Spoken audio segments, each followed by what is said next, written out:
Rings of power season 3 के 3 episode release हो चुके हैं। पहले 2 एपिसोड्स को मैंने ब्रेक डाउन कर दिया है और आज इस वीडियो में हम 3rd एपिसोड को ब्रेक डाउन करेंगे। इस एपिसोड में स्टोरी थोड़ी तेज हो गई है और इस एपिसोड में फाइनली हमें न्यूमिनोर की स्टोरी देखने को मिली। साथ ही इस एपिसोड से कुछ ऐसा होने वाला है जिससे आगे चलकर न्यूमिनोर पूरी तरह से बर्बाद हो जाएगा। साथ ही इस एपिसोड में हमें कुछ बुक्स के रेफरेंस भी देखने को मिले जिन्हें मैं आगे इस वीडियो में ब्रेक डाउन करूंगा। एपिसोड की स्टार्टिंग होती है पिछले सीजन के रिकैप से, जहां पर एलेंडील ने इसिल्डूर के खो जाने के बाद उसके घोड़े को आजाद कर दिया था। साथ ही हमें मैप पर ओल्ड टावर को भी दिखाया जाता है जो पूरी तरह से मोरेडोर के इलाके में बदल चुका है। इसके बाद इसिल्डूर का घोड़ा उसको ढूंढते हुए कुछ ऑक्स के रास्ते में आ जाता है, जहां पर ऑक्स उसे पकड़ने का ट्राई करते हैं, लेकिन बैरक उनमें से एक ऑक्स को मार देता है और वो सीधा जंगल की तरफ भाग जाता है, जिस पर ऑक्स उसका पीछा नहीं करते और उसे जाने देते हैं। ऑक्स को पता था कि जो भी उस रास्ते पे जाता है वो कभी वापस लौटकर नहीं आता।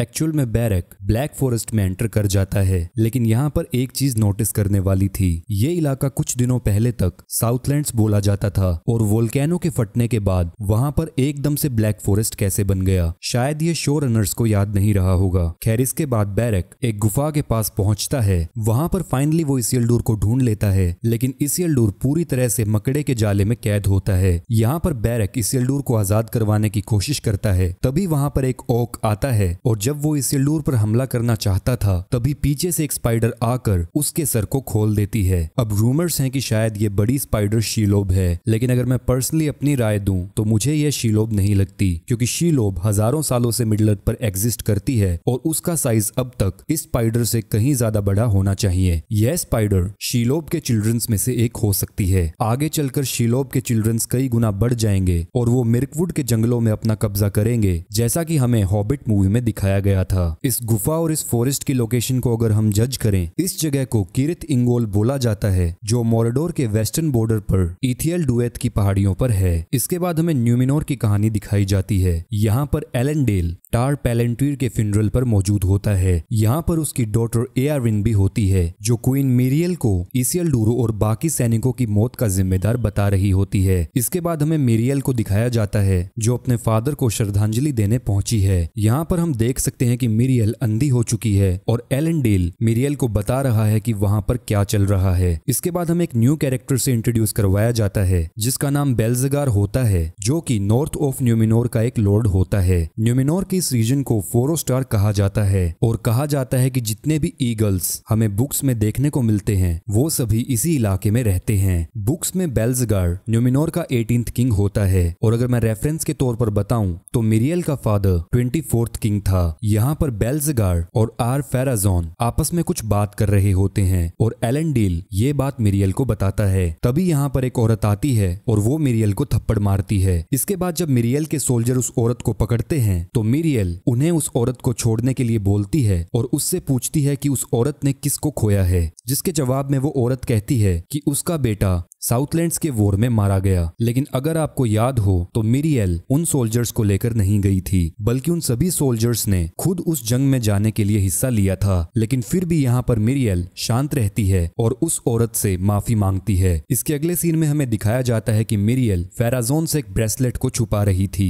एक्चुअल में फेराजोन यहाँ पर मिरियल से ये डिस्कस करने आया था कि वो अपनी कोरोनेशन सेरेमनी में कौन से कलर का गाउन पहनेगी। फेराजोन उसको 2 कलर्स के लिए बोलता है, व्हाइट और रेड। यहाँ पर फेराजोन उसे सजेस्ट करता है कि उसे रेड कलर को पहनना चाहिए और न्यूमिनोर में एक नया ट्रेडिशन स्टार्ट करना चाहिए। लेकिन मिरियल उसको बोलती है कि वो अपने फादर के पाथ को चुनेगी और वो इस सेरेमनी में व्हाइट कलर ही पहनेगी। बुक्स के अकॉर्डिंग जो भी न्यूमिनोर का किंग व्हाइट कलर को पहनता है वो एक्चुअल में अपना फेथ वेलार्स और एल्व्स में रखता है। बेसिकली कहा जाए तो वो किंग एल्व्स और वेलार्स को अपना दोस्त मानता है, जबकि जो किंग रेड कलर को चुनता है वो एल्व्स और वेलार्स से दूर रहना चाहता है। इसके बाद वो बोलते हैं कि अगर कोरोनेशन के दौरान ईगल आया तो वह चीज बहुत यूनिक होगी और वो न्यूमिनोर को और स्ट्रॉन्ग बनाएगी। जहां पर फेराजोन बोलता है कि ईगल्स पिछले कुछ सेरेमनीज में कभी भी न्यूमिनोर में नहीं देखे गए। इसके बाद हमें फेराजोन, एलेंडील की बेटी एओरिन, बेल्जगार और फेराजोन का बेटा केमन एक बार में बैठे दिखाई देते हैं। यहाँ पर इसिल्डूर का दोस्त वेलेंडील उनकी बातों को सुन रहा होता है और ये चारों लोग ये डिस्कस कर रहे थे कि मिरियल की बजाय फेराजोन को किंग बनना चाहिए, क्योंकि मिरियल की वजह से न्यूमिनोर साउथलैंड्स की वॉर को हार गया और वहां पर कई सारे न्यूमिनोरियंस मारे गए। जिसके बाद वेलेंडिल उन लोगों के पास आता है और वो कैमन के साथ बहस करता है कि वो मिरियल में फेथ रखता है और मिरियल ही न्यूमिनोर की अगली सही रूलर है। इसके अगले सीन में हमें मिरियल को दिखाया जाता है जो कि उस ब्रेसलेट में से की निकालकर पैलेंटीर वाले रूम में जाती है, जहां पर उसे पता लगता है कि सभी पैलेंटीर्स अपनी जगह से गायब हैं। इस सीन के दौरान हमें एक ईस्टर एग भी देखने को मिला। मिरियल के बैकग्राउंड में एक तलवार होती है और इस तलवार का नाम नार्सिल होता है, जिसे आगे चलकर एलेंडिल लेगा और ये वही तलवार होती है जिससे इसिल्डुर सोरोन की उंगली को काटेगा और आगे चलकर यही तलवार एरागोन भी रखेगा। इसके अलावा इस सीन में हमें एक स्वॉन शील्ड भी दिखाई गई। यह शील्ड एक्चुअल में गोंडलिन के टोर की होती है। टोर एलरोंड का ग्रैंडफादर होता है। इसके बाद कहानी मोर्डोर में आती है और यहाँ पर एडार और एक ओक बात कर रहे होते हैं कि उन्हें ये मेक श्योर करना होगा कि सोरोन मिडल अर्थ पर नहीं है। और इस सीन में मिडल अर्थ की हिस्ट्री में हमें पहली बार एक मदर ओक और एक बेबी ओक को दिखाया जाता है। बुक सिलमरिल्स में भी हमें बताया गया है कि फीमेल ऑर्क और बेबी ऑक्स भी होते हैं। इसके बाद हमें एक मॉन्स्टर ट्रोल को दिखाया जाता है जो एडार के पास आता है। इस बड़े ट्रोल का नाम डैमरोड होता है और ये एरन मिथ्रिन के इलाके से होता है। यह इलाका मार्कवुड के नॉर्थ में होता है और मोरेडोर से बहुत दूर है और यही वो इलाका होता है जहां पर आगे चलकर ड्रॉफ्स एरेबोर को बसाएंगे और यहाँ पर एक ड्रैगन से लड़ेंगे। लेकिन मैं इस बात को लेकर कंफ्यूज हूँ कि यह ट्रोल इतने बड़े रास्ते को तय कर मोरेडोर तक कैसे आया, क्योंकि ट्रोल्स दिन में पत्थर बन जाते हैं और इन दोनों जगहों का डिस्टेंस काफी बड़ा है जो कि एक ट्रोल के लिए काफी डिफिकल्ट है। यहाँ पर एडार मेंशन करता है कि डैमरोड कई सारे ड्रैगन्स की बोन्स और स्टोन जाइंट्स की बोन्स को खा चुका है। यहाँ पर यह इन्फॉर्मेशन एक्यूरेट है कि डैमरोड जिस इलाके से आया है उसमें ड्रैगन बोन्स मिलती हैं। और अगर मैं स्टोन जाइंट्स की बात करूं तो वो बड़े बड़े जाइंट्स होते हैं जो कि माउंटेन्स के साथ एक दूसरे से लड़ाई करते हैं। इन्हें हमें द हॉबिट मूवी में भी दिखाया गया था।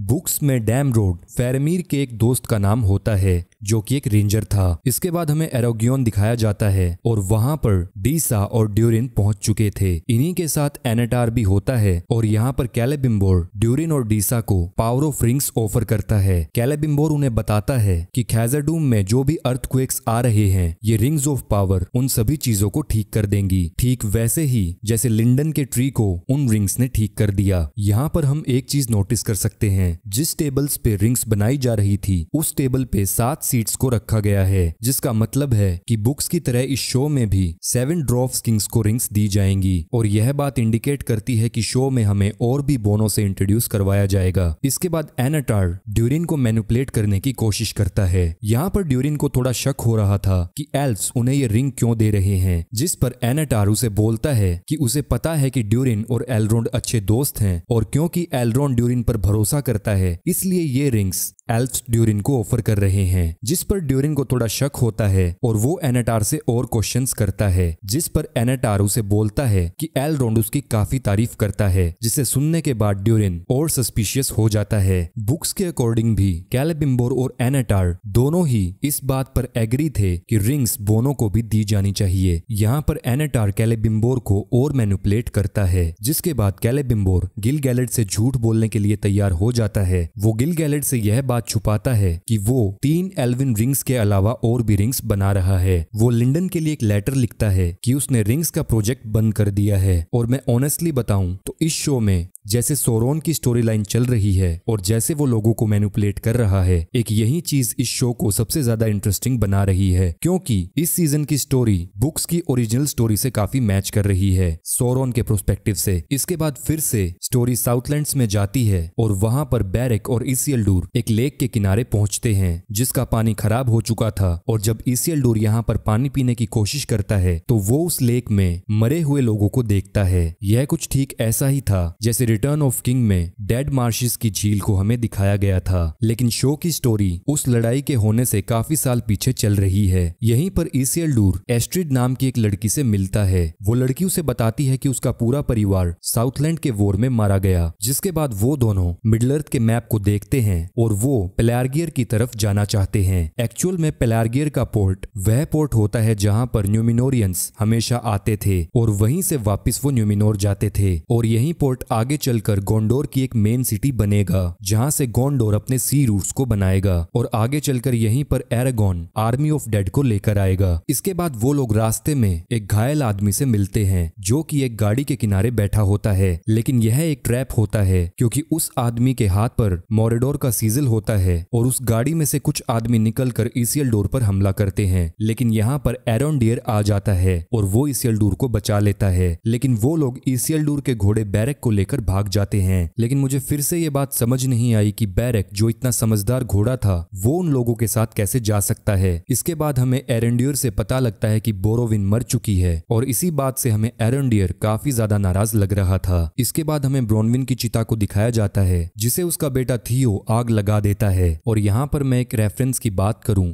तो कुछ रूमर्स हैं कि थियोन ही आगे चलकर विच किंग बनेगा। खैर वो आगे हमें स्टोरी में पता लगेगा। इसके बाद एरेंडियर थियोन को समझाने की कोशिश करता है, लेकिन थियोन उसे बोलता है कि उनके बीच जो भी रिश्ता था वो उसके माँ के साथ ही खत्म हो चुका है। जिसके बाद थियोन वहां से चला जाता है और वो इसिल्डोर से मिलता है। इसके बाद हमें नार्वी को दिखाया जाता है और वो खैज़रडूम के किंग को आकर बोलता है कि उन्हें फूड रिजर्व्स को खोलना होगा, नहीं तो खैज़रडूम में भूखमरी आ जाएगी। जिसके बाद किंग का बेटा ड्यूरिन वहां पर आता है और अपने फादर से बात करता है। वो उसे कैलिबिम्बोर के ऑफर और रिंग्स के बारे में बताता है, लेकिन यहाँ पर ड्यूरिन यह भी बोलता है कि उसे इन पावर ऑफ रिंग्स पर विश्वास नहीं हो रहा और उसे इनमें कुछ सस्पिशियस लग रहा है। इसके बाद हमें पता लगता है कि बोरोविन ऑक्स के जहर वाली तीर से मारी गई, जहां पर एरेंडियर बोलता है कि ह्यूमन बॉडी ऑक्स के बनाए हुए जहर को रेसिस्ट नहीं कर सकती। यहाँ पर बेसिकली वह इस थ्योरी के बारे में बात कर रहा है कि एल्फ्स की बॉडी इंसानों के मुकाबले पॉइजन से बड़ी जल्दी हील करती है। इसके बाद थियो और इसिल्डोर आपस में बात करते हैं। यहीं पर थियो बोलता है कि अगर उसे उसका घोड़ा चाहिए तो वो रात में उसके साथ चले और वो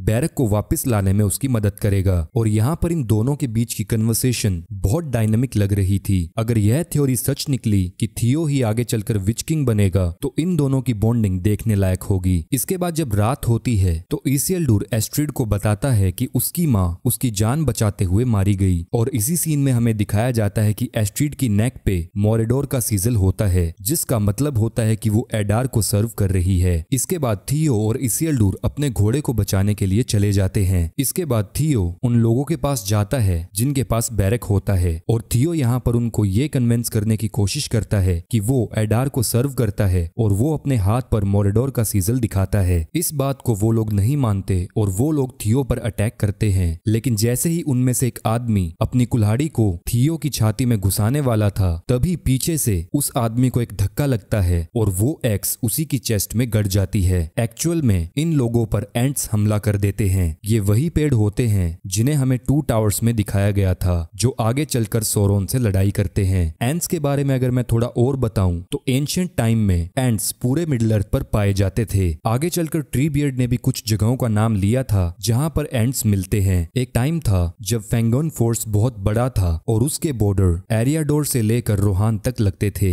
लेकिन जब न्यूमिनोरियंस न्यूमिनोर को छोड़कर मिडिल अर्थ पर आए थे तब उन्होंने उन पेड़ों को काट दिया और फेंगविन का जंगल बहुत छोटा हो गया। इसके बाद आगे चलकर सोरोन जब एरोग्योन पर हमला करेगा तब वो भी इस फॉरेस्ट को काटेगा, जिसके बाद इस फॉरेस्ट का एरिया और छोटा हो जाएगा। इस सीन में हमें यह नहीं बताया गया कि ये एंट कौन था, ये एंट वाइफ थी या फिर ये किसी और किस्म का एंट था। इसके बाद कहानी फिर से न्यूमिनोर पर जाती है जहां पर मिरियल ने एक व्हाइट गाउन पहन रखा होता है और वो अपने कोरोनेशन के लिए तैयार होती है। बुक्स के अकॉर्डिंग मिरियल न्यूमिनोर की 4th क्वीन बनने वाली थी और बुक्स में ऐसा कुछ मेंशन नहीं है कि फेराजोन ने मिरियल से थ्रोन को छीना था। इसी सीन में हमें फेराजोन को भी दिखाया जाता है जिसने रेड कलर का गाउन पहन रखा होता है, जिसका मतलब था कि फेराजोन वेलार्स और एल्फ्स में फेथ नहीं रखता। इसके बाद जैसे ही मिरियल न्यूमिनोर के ऑफिशियल सेप्टर को उठाने वाली होती है तभी कुछ लोग चिल्लाने लगते हैं कि मिरियल रानी बनने के लायक नहीं है। अगर मैं दिखाए हुए सेप्टर की बात करूं तो यह सेप्टर ठीक बुक्स के जैसा ही है और इस सेप्टर को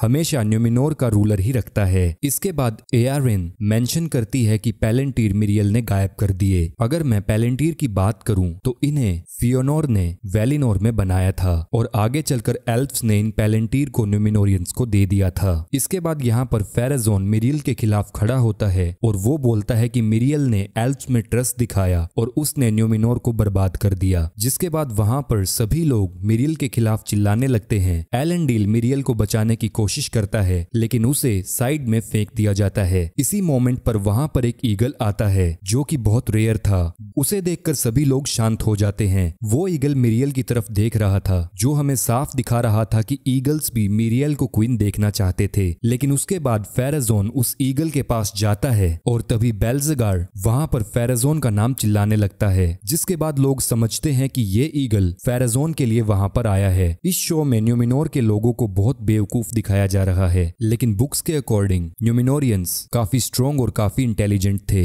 लेकिन जैसे इस शो में न्यूमिनोरियंस को दिखाया है कि कभी वो लोग एल्फ से चिढ़ते हैं और कभी वो लोग मिरियल को अपोज करते हैं, तो यहाँ पर मुझे ये थोड़ा खराब लग रहा है कि शो रनर्स कैसे न्यूमिनोरियंस की इमेज को रूइन कर रहे हैं। खैर आगे कहानी बढ़ती है और जैसे ही वो लोग फेराजोन का नाम चिल्लाते हैं, वो ईगल वहां से उड़ जाता है, जिसका मतलब था कि वो ईगल वहां के एटमॉस्फेयर से खुश नहीं था। अगर मैं ईगल्स की बात करूं तो ईगल्स न्यूमिनोर की ग्रेट माउंटेन्स पर रहते थे। इसके अगले सीन में हमें दिखाया जाता है कि कुछ सोने को पिघलाया जा रहा है और उससे रिंग्स को बनाया जा रहा है। यहाँ पर ड्यूरिन द थर्ड कैलेबिम्बोर को एक मीथ्रियल का टुकड़ा देता है, जिसके बाद कैलेबिम्बोर इस मीथ्रियल को एनाटार को देता है और यहाँ पर एनाटार यानी सोरोन उस मीथ्रियल के टुकड़े को अपने हाथ में पकड़कर कुछ मंत्रों को बोलता है और वो उस पिघले हुए सोने में उस टुकड़े को डाल देता है, जिसका मतलब था कि सोरोन ने अपनी पावर को उन बनने वाली रिंग्स में डाल दिया है और इससे जो भी रिंग्स बनेंगी वो सोरोन के कंट्रोल में होंगी। और इसी के साथ यह एपिसोड खत्म होता है। अगर इस ओवरऑल एपिसोड की मैं बात करूं तो इसमें स्टोरी काफी स्मूथ है। अगर हम कुछ चीजों को छोड़ दें तो यह स्टोरी काफी एडवेंचरस है और आई होप